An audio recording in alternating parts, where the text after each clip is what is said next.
അപവാദം പറഞ്ഞില്ലെങ്കിലല്ലേ അത്ഭുതമുള്ളൂ. നീലകണ്ഠന്റെ സ്വഭാവം അത്രയ്ക്ക് പ്രസിദ്ധാണല്ലോ. അനുഭവിക്കന്നെ, ദൈവനിശ്ചയായിരിക്കും.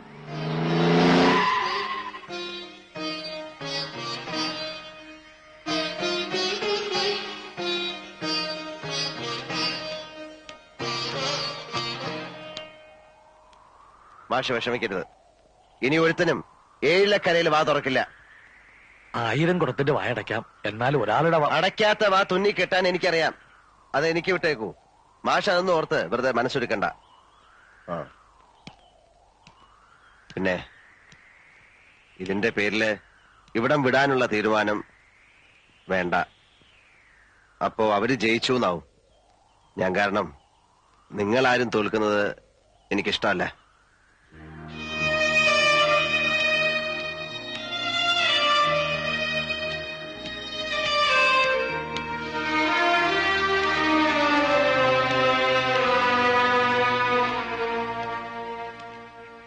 എഴുത്തച്ഛനെ അമ്മ അയച്ചതാ. കൂട്ടിക്കൊണ്ട് ചെല്ലാൻ അയച്ചിരിക്കുന്നത്. കാണണമെന്ന് കലശലായ മോഹമുണ്ട്, അതുകൊണ്ടാ. പൊയ്ക്കോളൂ. വരില്ലാന്നറിഞ്ഞ മനോവിഷമം ഉണ്ടാവും. മനോവിഷമം ഉണ്ടാവണ്ട, വരണുണ്ട്. നടന്നോളൂ, ഞാൻ പുറകെ എത്തി. എന്റെ ശിവനെ, ഇതെന്ത് പറ്റി? ഒന്ന് കാണാന്ന് കരുതാൻ. കാണാൻ മാത്രല്ലടോ, കൂട്ടിക്കൊണ്ടുവരാൻ കൂടാ പോണ. എന്താ ഞാൻ ഈ കേക്കണേ? അമ്മ വേണം. അമ്മ ഇവിടെ ഉണ്ടെങ്കിൽ പത്തായപ്പുരെ താമസിക്കുന്ന പെൺകുട്ടികളെ പൂശാൻ കൊണ്ട് പാർപ്പിച്ചിരിക്കുകയാണെന്ന് ഒരുത്തനും പറയില്ലല്ലോ. പിന്നെ കൂടെ പൊറുക്കാൻ കരളുറപ്പുള്ള ഏതെങ്കിലും ഒരു പെണ്ണി ലോകത്തുണ്ടെങ്കിൽ 4 ആൾ അറിയെ വിളിച്ചുകൊണ്ട് വരണം. ഈ പെണ്ണുപിടിയം പട്ടം ഒന്ന് മാറ്റാൻ പറ്റുമോ നോക്കണല്ലോ. എനിക്കിനി മരിച്ചാ മതി. അരുതാത്തത് പറയാടോ. മംഗലശ്ശേരി മാധവമേനോന്റെ മകൻ യോഗ്യനായി മാറുമ്പോ കൂടെ താനും ഉണ്ടാവണ്ടേ? അപ്പോഴല്ലേ ഒരു സുഖമുള്ളൂ. ആ നിഷേധിനെ പടി കയറ്റരുത്. എനിക്ക് അതേ പറയാനുള്ളൂ. ഏട്ടൻ എന്താ ഒന്നും മിണ്ടാത്തെ? അവളുടെ ഒരു ആഗ്രഹമാണ്, അതിനെതിരെ നിൽക്കാൻ തോന്നില്ല. മോനെ അവളൊന്ന്. മോൻ എങ്ങനെ പറഞ്ഞു ഓപ്പോളിന്റെ വയറ്റിലെ അസുരൻ?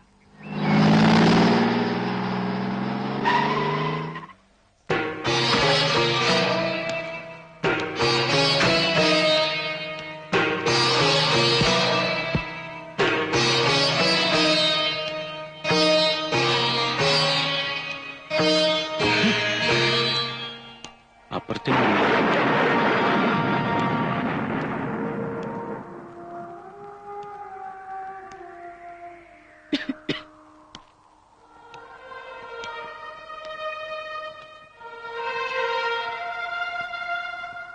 ഇരിക്കെ.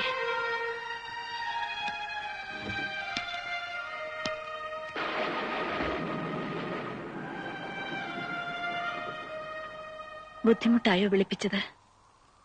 എന്താ അമ്മ ഇങ്ങനെ? അല്ല, ഒരുപാട് തിരക്കുള്ള ആളല്ലേ. സോമനസാലെ നീ വരില്ലെന്നറിയായിരുന്നു. അങ്ങനെ വരുന്നൊരു ദിവസവും കാത്തുകിടന്ന ചിലപ്പോ കണ്ണടയും മുമ്പ് കാണാൻ കഴിഞ്ഞില്ലെന്ന് വരും. അതാ ഞാൻ ആളെ വിട്ടത്. മരുന്നൊക്കെ? മരുന്നിനും മന്ത്രത്തിനും ഒക്കെ അമരത്വം തരാൻ കഴിയൂ. ഇത്തിരി ദിവസം നീട്ടിക്കിട്ടും. ജീവിക്കണമെന്ന് മോഹമില്ലാത്തോണ്ട് ഞാനതൊക്കെ നിർത്തി. ഗുണദോഷിക്കല്ല, അതുകൊണ്ട് കാര്യമില്ലെന്നറിയാം. ഒരപേക്ഷയുണ്ട്, അത് കേൾക്കണം. നിന്റെ ഈ കുത്തഴിഞ്ഞ ജീവിതവും താന്തോന്നിത്തരവും കൊണ്ട് കളങ്കപ്പെടുന്നൊരു പേരുണ്ട്. മംഗലശ്ശേരി മാധവ മേനോൻ എന്നൊരു മനുഷ്യന്റെ. ജീവിച്ചിരുന്ന കാലം അത്രയും ആർക്കും ഒരു കുറ്റവും ആരോപിക്കാൻ കഴിയാത്ത, ആരുടെ മുന്നിലും തലകുനിക്കേണ്ടി വന്നിട്ടില്ലാത്ത ആ മനുഷ്യന്റെ പേര് നീ കാരണം ചീത്തയാകേണ്ടി വരുന്നത് എനിക്ക് സഹിക്കാനാവില്ല. മനഃപൂർവ്വം അച്ഛന്റെ പേര് ചീത്തയാക്കാൻ വേണ്ടി ഞാനൊന്നും ചെയ്യുന്നില്ല. മനഃപൂർവമോ അല്ലയോ, ആ മേൽവിലാസത്തിലല്ലേ നിന്നെ ആളുകൾ കാണുന്നത്. എനിക്കെന്താ ചെയ്യാൻ കഴിയാ? നിനക്ക് കഴിയണം സ്വയം മാറാൻ. അതല്ലെങ്കിൽ നീ സത്യം അറിയണം. അതിനാണ് ഞാൻ നിന്നെ വിളിപ്പിച്ചത്. സത്യം? അതെ, സത്യം. നീ അദ്ദേഹത്തിന്റെ മകനല്ല എന്നുള്ള സത്യം. എന്താണ് അമ്മ പറയുന്നത്? അമ്മ പറയുന്നത് ആരാണോ അതാണ് മക്കൾക്ക് അച്ഛൻ. നിന്റെ അച്ഛനല്ല അദ്ദേഹം. ഒച്ച വയ്ക്കണ്ട, ശാന്തനായി കേട്ടോളൂ. വീട്ടുകാരുടെ നിർബന്ധത്തിന് വഴങ്ങി അദ്ദേഹത്തെ വിവാഹം ചെയ്യുമ്പോ എന്റെ വയറ്റിൽ നിനക്ക് 2 മാസത്തെ വളർച്ചയുണ്ടായിരുന്നു. എല്ലാം ഞാൻ തുറന്നു പറഞ്ഞു. ആദ്യത്തെ രാത്രിയിൽ പടിയിറക്കുമെന്ന് കരുതി തന്നെയാണ്, അതാഗ്രഹിച്ചു തന്നെയാണ്. പക്ഷേ എല്ലാം ആ നിമിഷം തൊട്ട് മറന്നേക്കാൻ അദ്ദേഹം പറഞ്ഞു. നീ പിറന്നപ്പോൾ അത് സ്വന്തം കുഞ്ഞായിട്ട് അദ്ദേഹം കരുതി. എന്നെയും അങ്ങനെ വിശ്വസിപ്പിക്കാൻ ശ്രമിച്ചു. കൂടെ കഴിഞ്ഞ 26 വർഷവും അദ്ദേഹത്തിന്റെ ശ്രമം അതിനുവേണ്ടി തന്നെയായിരുന്നു. നീലകണ്ഠ, ദാനം കിട്ടിയതിനെ പാരമ്പര്യമായി കണ്ട് അനുഭവിക്കരുത്, അതിൽ അഹങ്കരിക്കരുത്. നിന്റെ പാരമ്പര്യം പിഴച്ചുപെട്ടൊരു അമ്മയുടേതാണ് മോനെ. മോനെ നീല, മോനെ മോൻ.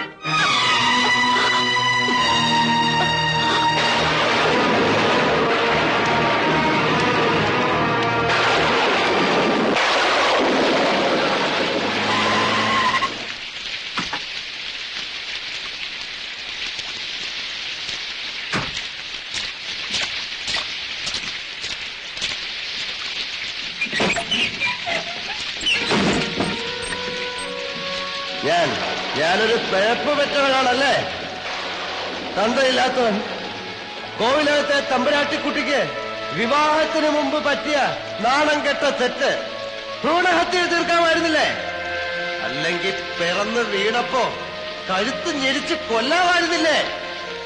നദിയിൽ ഒഴുക്കുകയോ തീവണ്ടിപ്പാളത്തിൽ ഉപേക്ഷിക്കാമായിരുന്നില്ലേ? എന്തുകൊണ്ട് ചെയ്തില്ല? മഹാമനസ്കത, മനുഷ്യത്വം. ഭിക്ഷ കിട്ടിയതാണെന്നറിയാത്ത പൈതൃകത്തിന്റെ പേരിൽ അഹങ്കരിച്ച ഞാൻ വിഡ്ഢിയായി.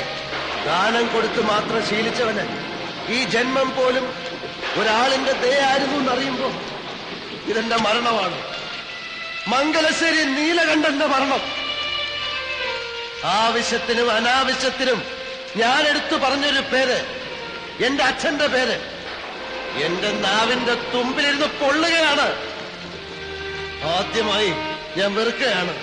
എനിക്ക് എനിക്ക് എനിക്ക് വെറുപ്പാണ്.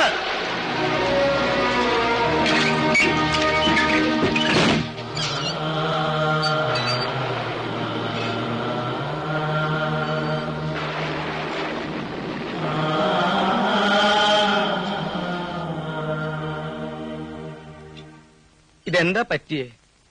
എന്തെങ്കിലും ഒന്ന് പറഞ്ഞില്ല. എന്നെ ഒന്ന് വഴക്ക് പറയെങ്കിലും ചെയ്യ്. വരേ. ആരാത്? ഓഹോ, അതാ അപ്പൊ നന്നായത്. എന്ത് പറ്റി നീല? താൻ ചോദിച്ചതിന് ഉത്തരം പറയും. ആരാത്? ഇതെന്താ എന്റെ നീല?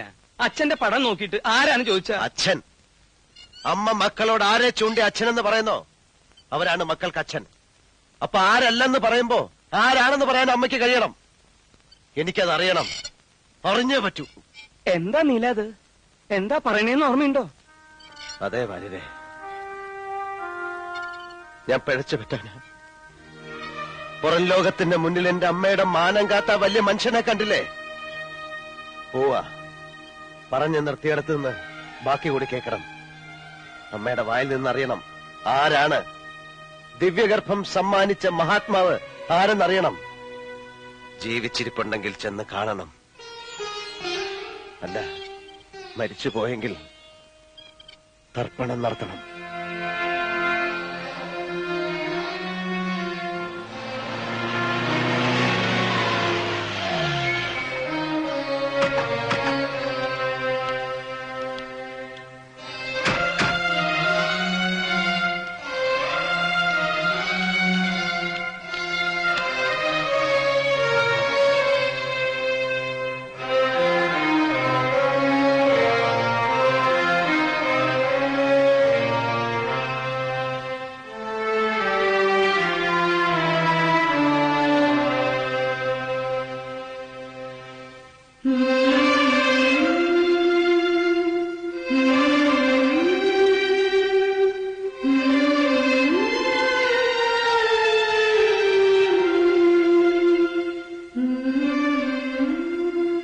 ഒന്നും മുഴുമിപ്പിക്കാതെ പോയി അല്ലേ വരുതേ?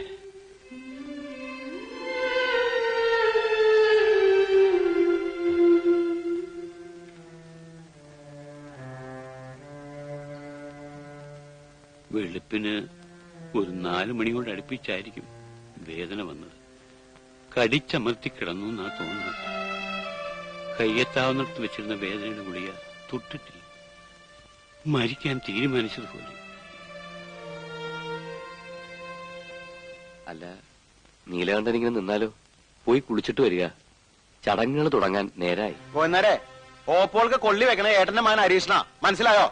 അല്ല തമ്പുര, മോനുള്ളപ്പോ പറയണ അങ്ങനെ മനസ്സിലാക്ക. അല്ല, ഈ കാര്യത്തിൽ വാശി പിടിക്കരുത്. ഒരു മകന്റെ അവകാശം ഇത്. മകനോ? ഞങ്ങൾ അങ്ങനെ കൂട്ടിയിട്ടില്ലെങ്കിലോ?